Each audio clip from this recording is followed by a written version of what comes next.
tão somente que diz assim: quando o Senhor trouxe de volta os que estavam em cativeiros a Sião, ficamos como os que sonham. E o 2: e a nossa boca se encheu de riso e a nossa língua de júbilo. Bem, Glória a Deus. irmãos. Oh, Deus, maravilha. Eu vi na outra tradução, mas a mesma tradução é um pouco diferente, né?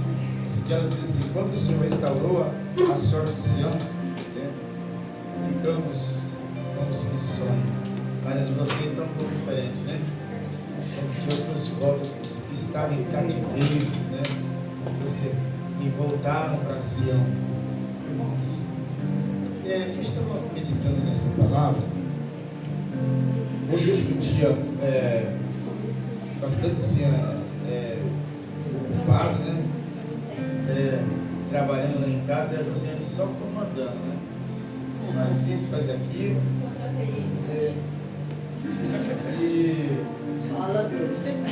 eu até falei assim: hoje eu vou à tarde, eu quero ir na igreja, mas eu arrumar aquele negócio que fogo está caindo aqui na igreja perturbada. Está aí caindo. E aí não deu tempo, né? Eu vim aqui. Mas em algum desses momentos eu vinha a palavra na minha cabeça, né? E eu começava a meditar. E eu comecei a pensar, irmãos, na grande diferença de pensamentos, de atitudes que a igreja de hoje ela tem, que a igreja dos tempos primórdios tinha e que hoje nós não temos. A igreja primitiva era interessante como ela fazia questão de contrariar a Deus. E hoje as pessoas elas fazem questão de nem ouvi-lo. É bem diferente. Vamos lembrar, irmãos, eu estava fazendo uma viagem e comecei assim a pensar, e esse versículo vem na minha cabeça. E olha só para nós entrarmos nos parâmetros, vamos entender o que esse versículo está querendo dizer e qual que era o teor de alívio aqui. Ele estava dizendo assim: ó, quando o Senhor nos trouxe de volta do cativeiro, porque aqui ele estava se referindo quando Jerusalém foi tomada e foi cativeiro, ficou lá por muitos anos, sendo escravizado, massacrado, e muitos foram mortos, humilhados, né? As suas mulheres foram estupradas, e então eles sentiram muita vergonha. Mas agora, pessoal, quando o Senhor então restaurou, quando Ele trouxe de volta o povo que estava no cativeiro, a gente estava como os que sonham. Sabe o que é isso? Estavam se fantasiando. Parecia que não era real. Mas existia nesse povo, ao mesmo tempo, o reconhecimento pelo que Deus fazia, mas ao mesmo tempo existia o esquecimento por tudo que Deus fazia. Então, se nós vamos pegar o começo da história, nós vamos ver o quanto esse povo eles faziam questão de aborrecer o Criador. Então Deus, no começo de tudo, Ele fez Adão e Eva, não é isso? Colocou lá no jardim. Logo em seguida, eles fizeram o que Deus não estava esperando que eles fizessem, que foi aborrecer e depois tentar esconder. Esse é o maior mal de todo ser humano. Tenta esconder. E aí depois a gente entra num questionamento: não sei por que isso está acontecendo comigo. Nós somos assim, irmãos. O que nos condena, o que nos faz ficar distantes de Deus, o que nos faz aborrecer a Deus, não é é os grandes pecados, porque os grandes pecados nós tentamos evitá-los. Verdade. O que nos faz a gente aborrecer a Deus sem causa é os pequenos pecados, porque dos pequenos nós não sentimos acusados. Nos pequenos nós nos saciamos desses pequenos pecados. São pequenos pecados que nós julgamos que não tem nenhum problema, que a gente pode cometer, que não vai dar nada. E então esse povo estava sendo massacrado por todos os delitos que eles tinham cometido. Foi dito uma palavra aqui, o evangelista Ivan pregou uma mensagem maravilhosa aqui, e ele chegou a citar dizendo assim: olha, por que Deus não disse, olha, o meu povo que eu tirei do Egito, disse o teu povo, falou para Moisés. Como eu já disse, Deus ele tira toda a responsabilidade dele, de Deus, para com os seus filhos, e também tira o seu direito de filho para com ele, quando você resolve aborrecê-lo. Porque se uma coisa que Deus não quer é ser aborrecido, Ele quer ver você tributar a Ele toda a honra e toda a glória. Ele quer ver você com os seus lábios bendizer a Ele.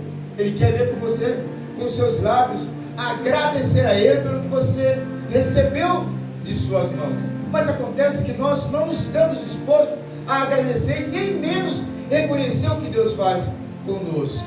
E então, quando estava a humanidade formada, logo o seu povo, Israel, estava em cativeiro no Egito. E quando nós falamos de cativeiro, irmãos, a gente não faz dimensão do que era aquilo. A gente fala assim: o povo estava lá, mas imagine você tinha a sua família, você tinha os seus filhos, tinha os seus parentes, mas você era privado do direito de dormir com os seus filhos, com a sua esposa.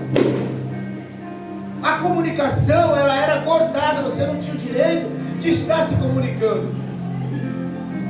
E eles viviam ali trabalhando 24 horas por dia.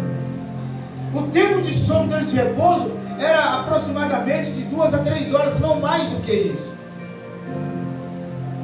E eles trabalhavam, o trabalho era pesado. Os que não estavam cortando pedras na picareta, estavam malhando trigo, outro mexendo no vinhadal. Era um trabalho ardiloso. Os seus dedos dos pés eram todos cortados de frieira. As suas refeições, eles não comiam carnes, mas eles comiam legumes, porque tinha muitos deles que trabalhavam para o rei do Egito nas lavouras, mas não era legumes de primeira, é o que sobrava que eles comiam: pepinos, cebola, alho, abóbora, e assim por diante. Mas eles estavam tão acomodados que para eles estavam tudo bem. Em algum momento das suas vidas, eles pensavam um dia, quem sabe, eles ter algo melhor. Foi então que Deus, olhando para eles, resolveu convocar alguém para auxiliar. E Deus falou com Moisés, Moisés, eu escolhi você para tirar o meu povo da terra do Egito, porque lá eles estão sendo escravizados, estão sendo massacrados, e eles sonham com uma vida melhor. Eles sonham em ter algo de descanso, eles sonham poder sentar com os filhos. E hoje, nós sonhamos em ter uma vida melhor também, da mesma forma. Mas o que nós não queremos é fazer aquilo que Deus determina para nós. Isso nós não queremos o jugo, nós não queremos o fardo, nós queremos só as bênçãos que Ele tem para nós. Mas nós não queremos passar pelo processo, nós não queremos passar pela moeda. Para vocês terem ideia do que eu estou falando, Deus precisava falar para o povo e mostrar para o povo qual que era a situação deles no momento e o que ele queria fazer com o povo para que o povo pudesse gozar das bênçãos que ele tinha para dar. E como fazer isso? Deus usou de várias artimanhas para poder mostrar ao povo. Primeiro Deus usou Moisés, endurecia o coração de Faraó, falava com Moisés: não, agora vai, você vai. Moisés ia todo alegre, não vai, e a praga vinha e Deus endurecia o coração de Faraó, e o Faraó não deixava, e assim foi. Depois liberou, e logo em seguida foi atrás de perseguir, Deus usando dos seus artifícios. E o tempo foi passando, e Deus sempre querendo mostrar para o povo o que ele queria, o que ele quer de nós. E hoje, ainda hoje, Deus não desistiu de mostrar para o seu povo o que ele quer de nós. Aí Deus um dia resolve chamar um homem que ele acreditava que era fiel a ele, e disse: olha, vem cá, eu preciso falar com o meu povo, preciso mostrar para eles o que eles estão fazendo e o que é preciso fazer para eles mudarem esse cenário e eu ser o Deus deles novamente. Glória a Deus. Hoje Deus não tem esses intermediários que possa chegar a tomar assim, né? Como ser um profeta direto. Deus hoje usa os pastores. Esses profetas não existem mais. E Deus chama um homem e fala assim: olha, eu quero que você, eu quero falar com o meu povo, mas para que você entenda o que eu quero falar com eles, o que é preciso fazer, o que eu estou fazendo de errado, eu preciso mostrar para você algo. E para mim te mostrar, para você falar na íntegra, você precisa ver. Então eu vou te dar umas aulas. Primeiro, você vai aprender comigo e depois você vai falar o que eu quero que você fale. Então você vai na casa do oleiro, que lá eu vou te dar uma lição. Desce na casa do oleiro. E você não vai falar nada. Você vai só observar o que o oleiro faz. Aleluia, Deus. E ele desceu para a casa do oleiro e lá começou a olhar. O oleiro pegava o barro e colocava na roda. Vocês já viram? Na roda começou a moldar o vaso. E quando estava quase pronto, o vaso quebrava. O oleiro amassava o barro de novo e tornava a fazer de novo. E Jeremias só olhando.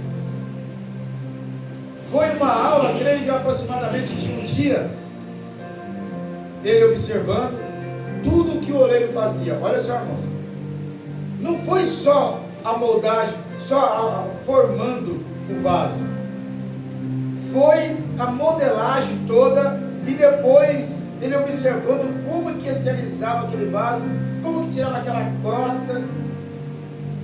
Então Deus foi narrando para ele, vê como é que é o vaso na mão do oleiro. Isso é muito interessante, irmãos. Vê como é que é o vaso na mão do oleiro. Você vê como é que ele domina, como é que ele faz. Você percebe que depois de ter feito, ele não gostou, ele quebra e faz de novo. Assim, fala para o meu povo que assim é eles nas minhas mãos. E um detalhe, eles não tem que ficar perguntando para mim por que eu faço desse jeito.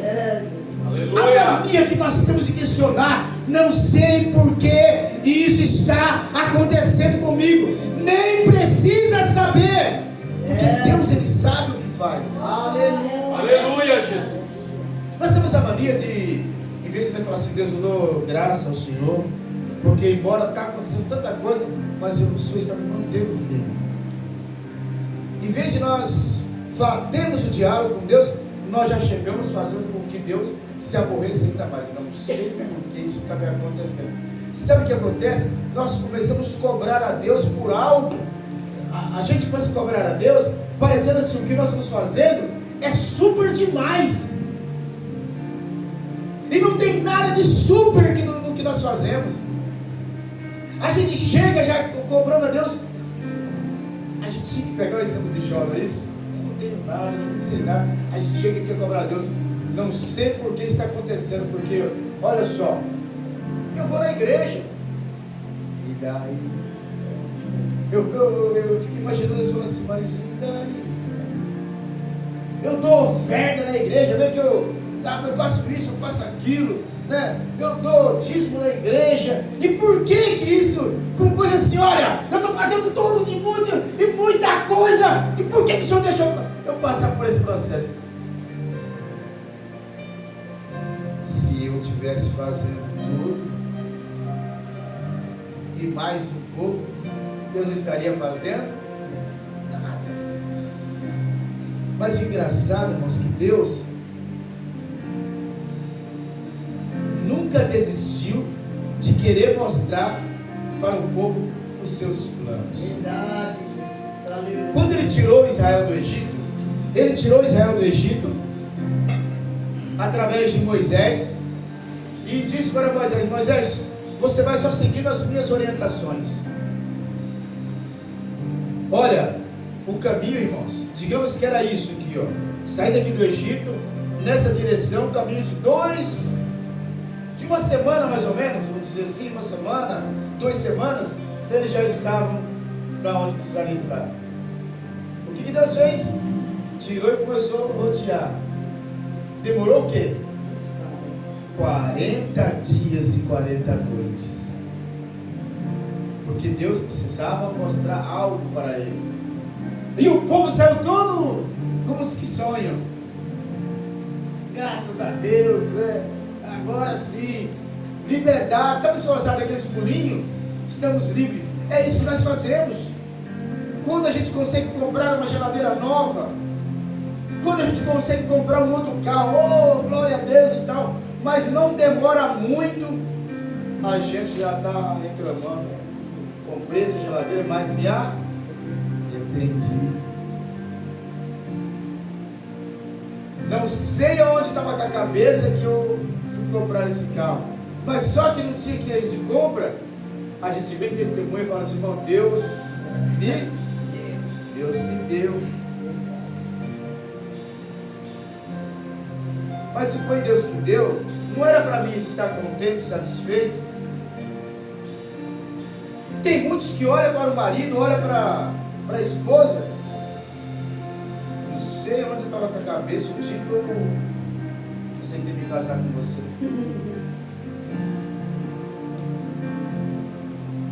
Tem mães que olham para o filho e dizem: olha, eu não sei, olha, por que eu fui colocar você no mundo.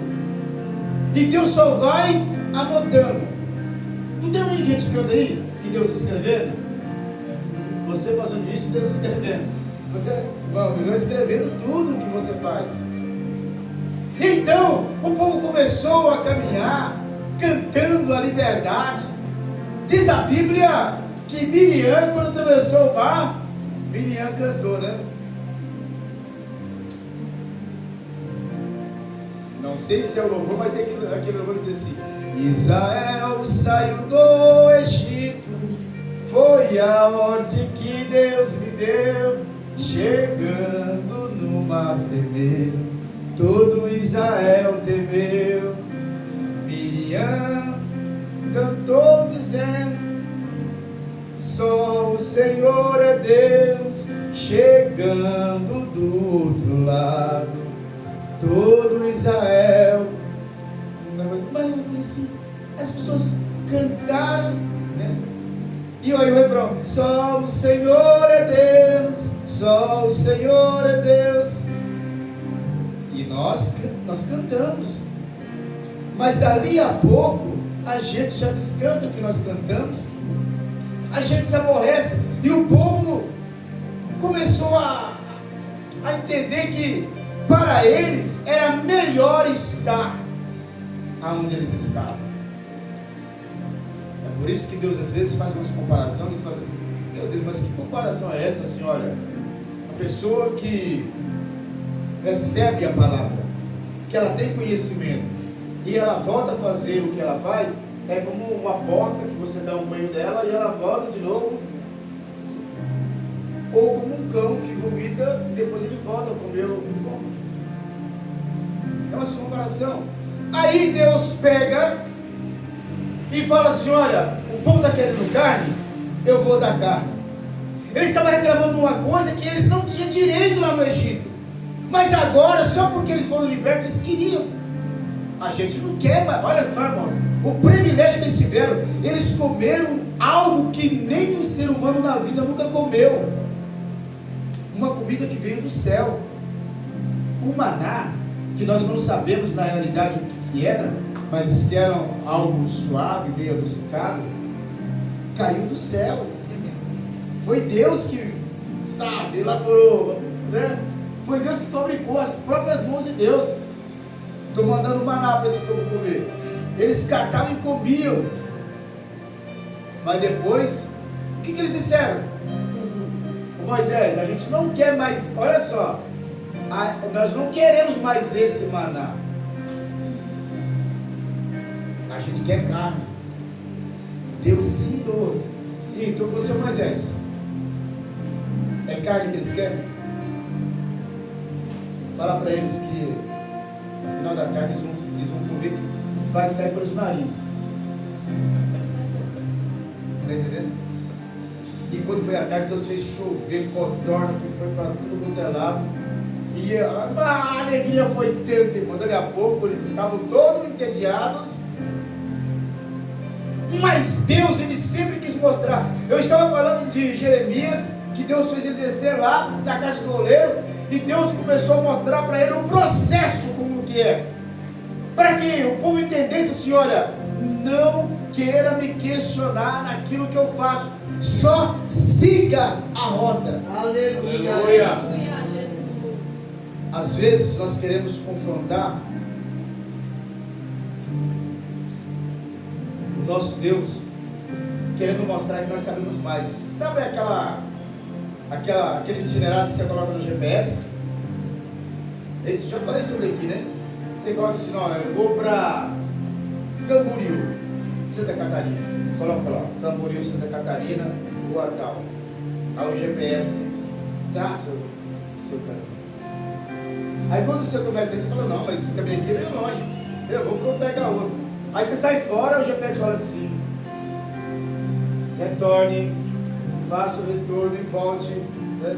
E começa a repetir. Você vai indo, ele vai te pega a esquerda, pega a direita, pega. O que Deus quer fazer com você não é a facilidade, é que nós queremos facilidade, não é mais perto, não é mais fácil, não é mais isso. Mas Deus, Ele não quer isso. Deus, Ele quer que você passe por esse processo. 40 anos foi um aprendizado, uma aula que Deus queria dar para o povo. E quando o povo não entendia, Deus usava de artifícios. Uma vez Deus chamou alguém de novo, Ezequias, assim como chamou Jeremias. Ezequias, olha só, irmãos, por que nós somos queixosos de tudo? Aquela coisa assim: não, eu queria que Deus me desse uma casinha, sabe, assim, um carrinho, tudo coinho, um cachorrinho, um gatinho, certo e tal. E aí depois nós queixamos, né? Aí Deus falou assim, mais uma vez chamou. Aí Deus falou assim: olha, eu preciso falar com o povo. Sempre assim, né? Porque Deus, Ele não falava direto com o povo, porque Deus não teria paciência suficiente para contestar e ver a resposta do povo. É tipo assim: olha, tem eleição, o que o povo faz? Vou falar um nome aqui, mas não existe, né? Fernando, presidente, Fernando. E aí ele sai fazendo campanha ainda, né? Você vai votar em quem? Ah, não sei, não. Fernando, rapaz. É Fernando na cabeça. Aqui o papelzinho, vota Fernando. E a gente sai. Tem pastores que levam os políticos nas igrejas. Queridos irmãos, que está o Fernando, vote em Deus. Quando o Fernando ganha, ele é o que? Ele é um ser humano. Faz tudo errado, esse infeliz. Eu botei ele lá, não é isso? A gente critica o que a gente faz. Só que a gente não admite que é a gente que fez. Aí Deus pega e fala assim: olha, eu quero falar com o meu povo, mas para mim falar com o meu povo, eu preciso fazer algo que você talvez não vá gostar muito. Porque para mim mostrar o que eu quero mostrar, eu preciso tirar algo que você ama, para o povo entender o que eu quero fazer. E ele não entendeu muito bem que era isso que ele amava. E aí então ele disse que Deus falou com ele de manhã, e quando foi à tarde, a esposa dele morreu. Deus tirou. E aí fala para ele assim: olha, só que é o seguinte, eu te estou tirando o direito de você não chorar, nem mostrar triste. Você tem que mostrar alegria para o povo, mostrar feliz, e não é para sair das lágrimas,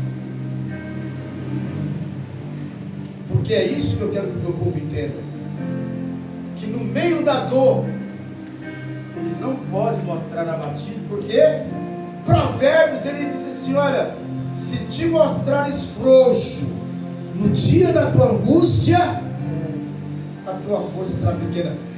Nós não entendemos, irmãos, por que isso acontece. É que Deus ele não quer fazer filhos bastardos, nem filhos molenga, aquele filho melindroso, filhos de cristal. Porque ele sabe que o inimigo bate doído. O inimigo, quando ele entra na nossa vida, ele entra para destruir, para tirar tudo. E se você não for forte e valente, você cai na primeira. É verdade. Imagine lá aquele crente todo melindroso, que não pode acontecer nada com ele, que ele já não vou na igreja, não vou servir a Deus, eu não vou. Deus, ele quer fazer homens e mulheres valentes, que resiste o calor, Glória a Jesus. que resiste o frio. Crentes que no calor não vai na igreja porque está calor, e no frio não vai porque está frio. Crentes que trocam a sua presença por parentes, por amigos, por festas e outras coisas, por problemas que surgem. Não vou não, que eu estou com um monte de problema, eu preciso dar uma aliviada aqui. O problema a gente resolve na presença do Senhor. A igreja, irmãos, ela se torna a igreja de adoração quando está tudo bem, e que você precisa, e que você quer, e que você reconhece a soberania de Deus para agradecer. Então você vem na igreja e ela se torna um lugar de adoração. Aleluia. Mas se você está doente, ela deixa de ser a casa de oração para se tornar o hospital de Deus. Aqui você vem receber a cura. Aleluia. Glória a Deus. Mas se você não está doente, e você está carente de carinho, precisando de um ombro amigo, então aqui ele se torna a casa do Pai. É onde ele vai te abraçar e falar: filho, Aleluia, Jesus. eu te amo. Aleluia. O texto que foi lido nessa noite, o primeiro versículo, diz somente assim: olha, eu me alegrei de uma certa forma. Vamos conjecturar? Eu me alegrei de uma certa forma. Eu estava lá em casa, mas de repente alguém chegou para mim e falou: vamos para a casa do Senhor. Eu fiquei numa felicidade tão grande, porque coisa boa é estar na presença. Aleluia. Aleluia, Jesus. É isso, irmãos. Esta alegria, este prazer está sendo tirado aos pouquinhos. O inimigo está tirando. Ele está tirando o prazer, a alegria, a felicidade das pessoas. Tanto é que no Cise Culto a gente não está tendo mais prazer de vir para a igreja. A gente sente pavor. A gente fica agoniado: meu Deus, mas é culto de novo. O que fazer? Oh, Jesus. Glória a Deus. A Aí Deus tenta mudar o cenário para você começar a enxergar Ele Aleluia. diferente. Então Deus começa a colocar problemas, Deus começa a colocar dificuldades. Mas em vez de nós entender que é um processo que nós estamos passando, porque antigamente quando o crente verdadeiro entrava em dificuldade, o que ele fazia? Ele ia para os pés de Jesus orar, chorar, jejuar. Hoje o que ele faz? Ele abandona a igreja, o pastor nunca mais vê ele. Ele vai para os cultos e fala assim, que nada, vou à igreja, mas Senhor, que eu estou indo na igreja lá e tanto problema, tanta dificuldade, entendeu? Aí ele começa a falar da vida do outro, eu vi o fulano fazendo uma coisa, eu vi o ciclano fazendo outra, eu me desanimei e tal. Mas não é isso que Deus quer para a nossa vida, que Ele quer mostrar. Ele quer mostrar para nós que vale a pena. Aleluia. Vale a pena a gente lutar, vale a pena a gente sofrer. Aí então, versículo 2 do capítulo do Salmo 26, vai dizer assim: olha, a nossa boca se encheu de riso, a gente ficou muito alegre. Então, grandes coisas o Senhor fez por nós. Aleluia. É isso que Deus quer desde o começo, o reconhecimento. Mas nós, e quando acontece algo de extraordinário na nossa vida, irmãos, nós não colocamos Deus como o benfeitor. A gente fala o quê? Foi eu que fiz. É isso. A gente não fala assim, não, Deus me deu. Essa visão, esse sentimento, esse reconhecimento, ele está desaparecendo porque o inimigo está fazendo isso. Fala assim, você é um cara. Ele coloca isso, você é um cara, você consegue. Olha só o que você fez. Sabe o que ele está fazendo? Desviando o teu pensamento de Deus, para você se vangloriar e Deus se entristecer. Quando Deus se entristece porque não vê que você reconheceu, ele se afasta, se afastando, o inimigo se chega. Lembra dos 10 leprosos? Deus curou 10 leprosos de uma vez. Os 10 foram embora. Ele a pouco um voltou. Senhor, eu estou limpo. Aleluia. Voltei para agradecer, porque fazia muitos anos que eu estava leproso. Ninguém falou para Jesus que os outros 10 foram curados, mas ele sabia. E ele disse, então,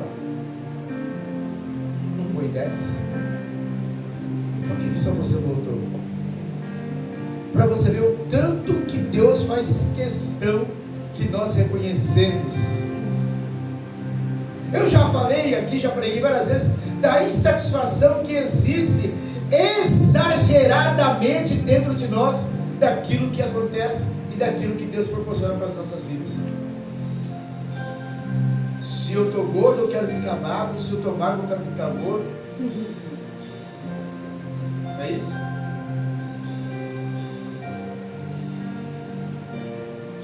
Eu já vi gente, irmãos, vocês sabem que cada nação Deus fez uma característica, não é isso? O peruano tem o rosto meio oval, não é isso? O japonês tem a cabeça achada, né? O olho puxado. O cearense tem a cabeça quadrada, não é isso? E Deus foi fazendo as características, né? O africano tem o narizão de bola, não é isso? Essas coisas todas. Mas aí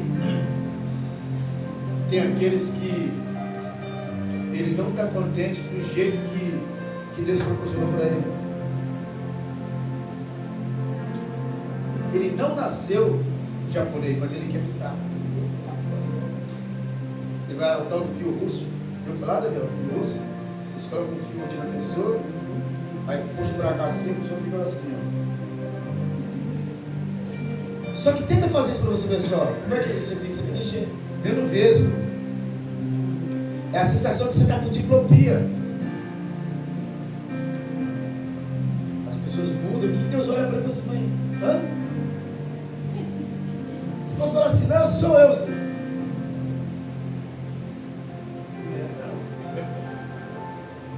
Não é isso? Lembra daquele cantor Michael Jackson? Era legal o nariz dele ser daquele jeito, né? Tipo bola assim. Passou o tempo, o nariz dele ficou tão fino que Pinóquio perdia para ele. As pessoas vão mexendo, a insatisfação. Irmãos, o inimigo, ele faz de tudo para tirar o vínculo. E quando nós começamos a mostrar insatisfação pelo que ele faz, a tendência é que nós vamos perecer abandonados, sozinhos. Então, quando aqui o salmista ele propõe esse salmo dizendo assim: olha, quando o Senhor nos trouxe de volta do cativeiro para Sião, a gente estava como os que sonham, né? Então a nossa boca se encheu de riso e a nossa língua de cântico. Então se dizia entre os gentios: grandes coisas fez o Senhor por nós. Mas era momentâneo. Então eu peguei esse versículo e comecei a analisar. Hoje para nós, o que representa isso? Porque nós não damos espaço, irmãos, para Deus nos moldar. Quando Deus nos coloca na roda, sabe o que a gente faz? A gente rola. Não, fica tontura. A gente foge. Deus fala assim: mas eu quero que você fique aqui. A gente não quer. A gente não quer, senão processo, deserto. Não. A gente só quer, igual a Mara, não quer o nome daquela cantora? Damares? Agora é só vitória, agora é só vitória, agora é só vitória, só vitória. Isso não existe, irmãos. Nunca existiu esse negócio de só vitória. São problemas, dificuldades, tombos e quedas, não é isso? Jesus teve sua vitória?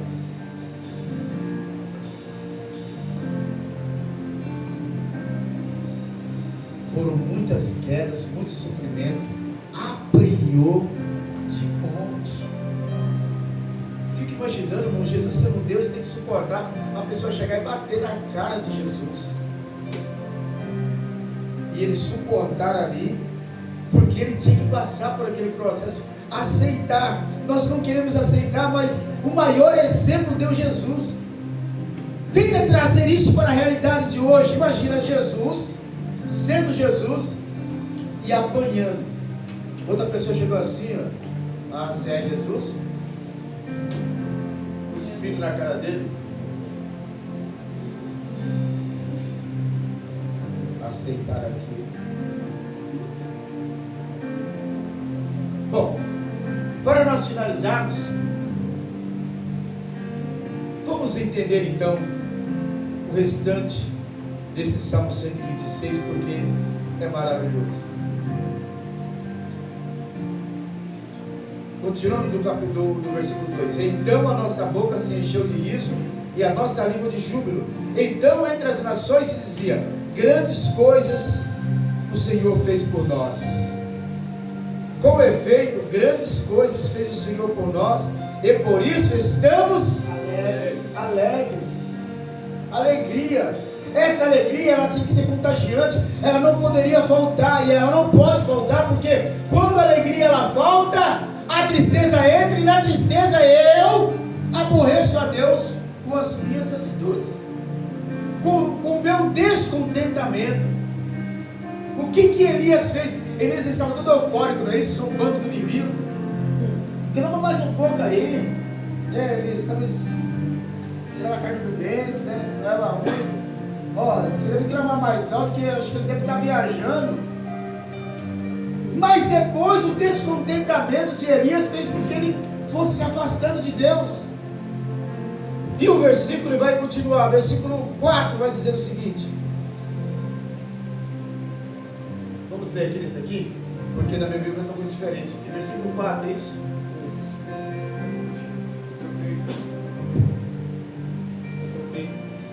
Eu troquei o capítulo.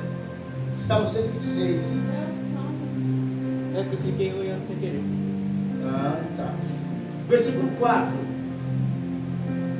Restaura, Senhor, a nossa sorte como as torrentes do Negueb. Traze-nos, Senhor, outra vez. Traz outra vez, ó Senhor, do cativeiro como as correntes das águas do sul. Sabe o que é isso?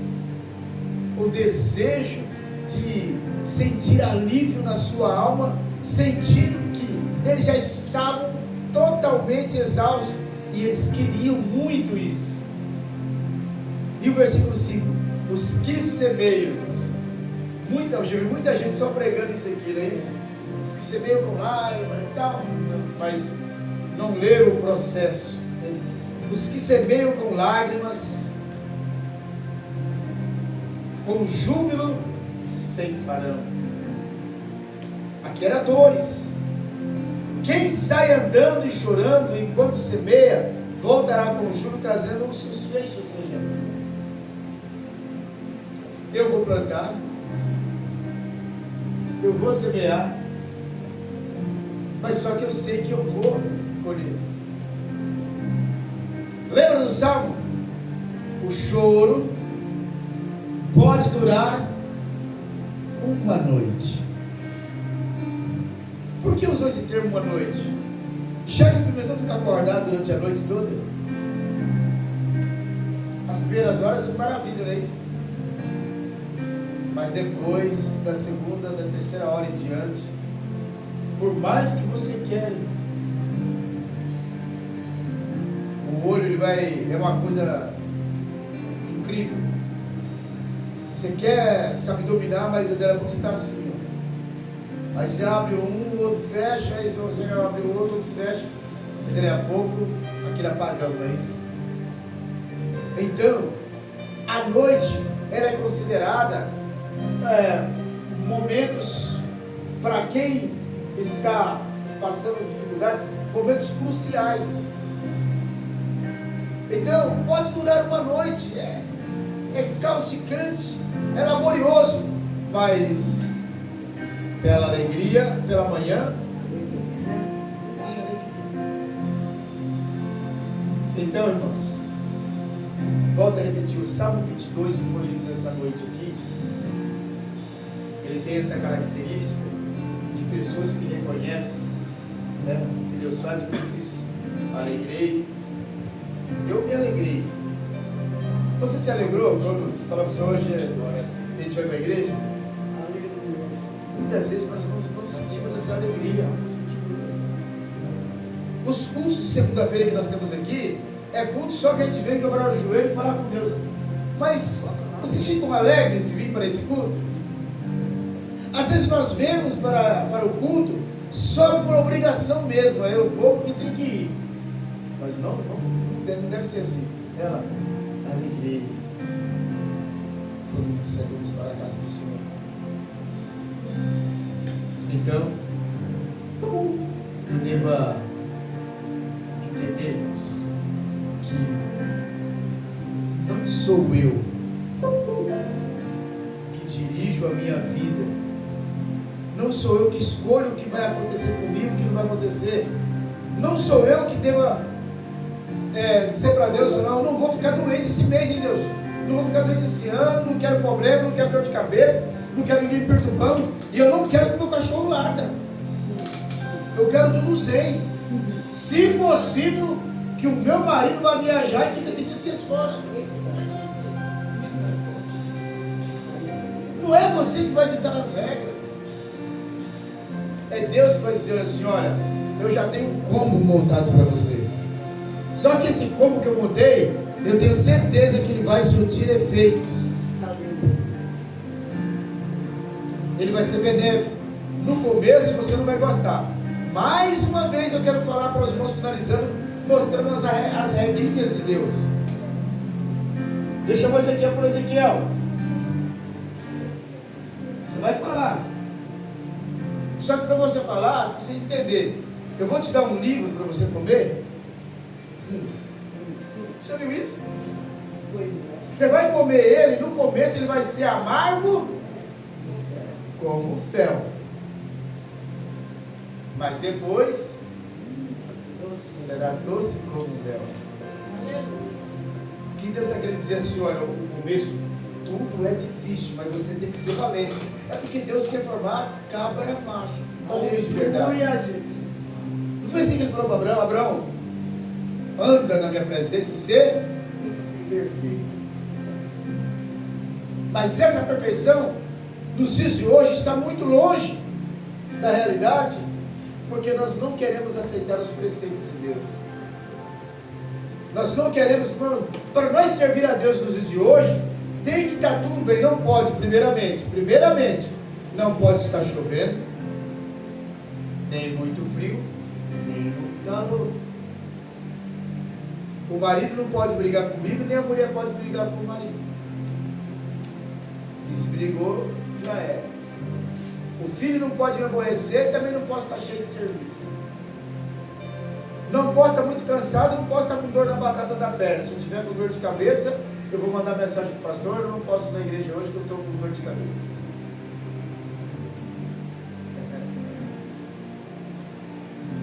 O carro não pode quebrar, porque se quebrar também eu não vou. Não pode ir ninguém na minha casa, porque se alguém falar que vai, eu não posso fazer feio, deixar um amigo em casa, vou falar para ele que não vou receber, e ir para a igreja. A igreja tem todo dia. Olha a qualidade, o que nós nos tornamos. Para fechar, então eu vou dizer para os irmãos, nós só oferecemos para Deus o resto de nós. É o que sobra, é isso? É só o que sobra.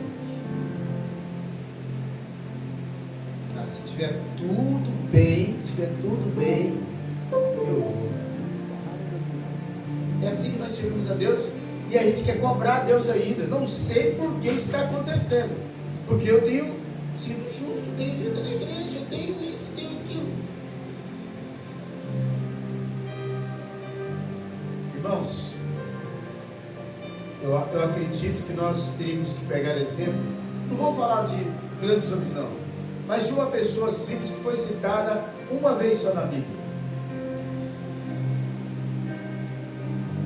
Fica de pé um pouquinho. Uma vez só foi citada na Bíblia.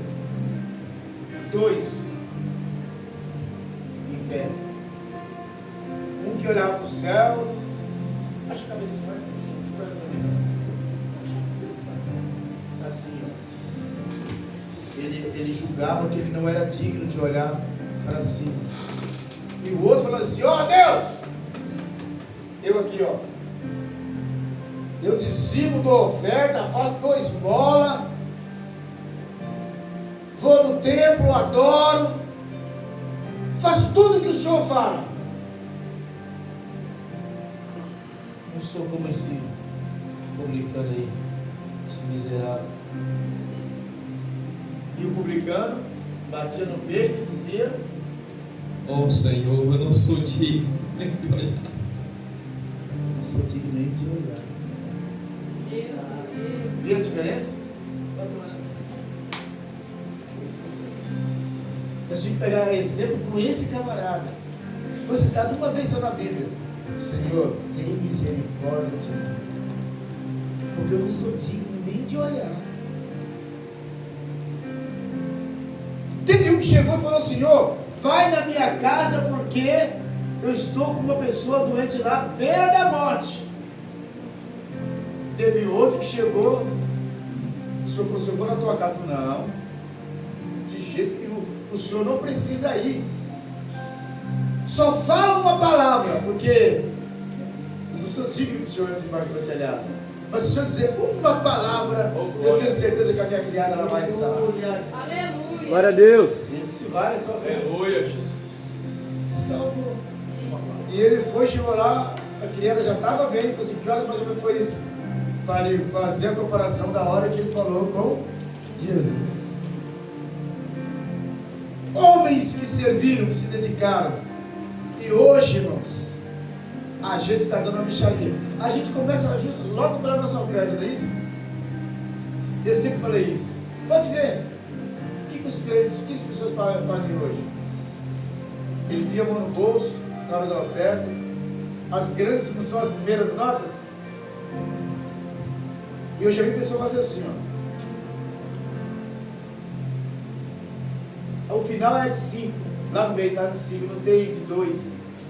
Aí ele pega e fala assim, ó, no bolso, fala depois, ou quando não, pega 5 e fala assim, vou ficar reparando a oferta. Eu te dou 5, você me devolve 3, tá?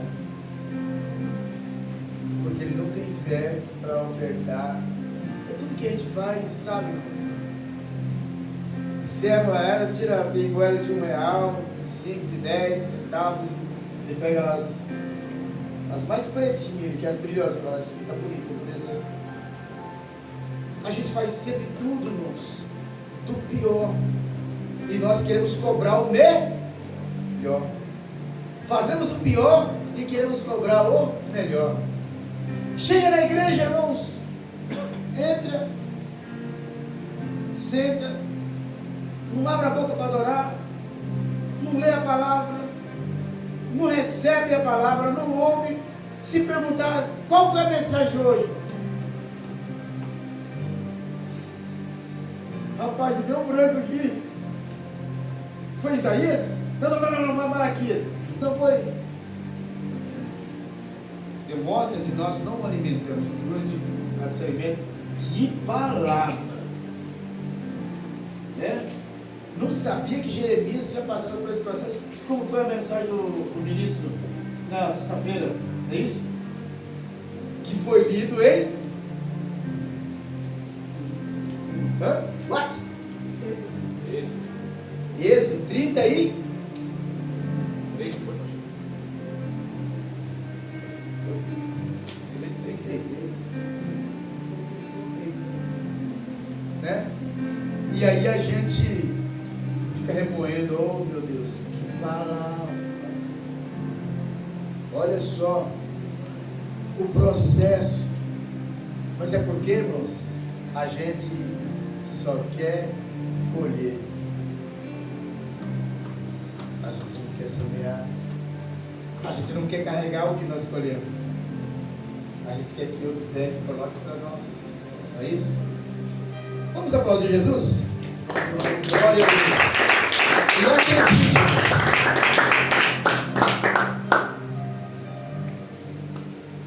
Se Deus ainda fala, é porque Ele ama. Aleluia. Se Deus nos corrige, é porque Ele nos ama. Se Deus nos mostra aonde está havendo a ruptura, é porque Ele nos quer no caminho certo. Ele quer consertar a ruptura. É isso? Glórias a Deus. Que Deus possa nos conceder momentos. E um detalhe, irmãos, muito interessante. Esse ciclo da vida já está terminando. Logo, logo a igreja, de verdade, logo, logo a igreja será tomada. Porque se permanecer mais tempo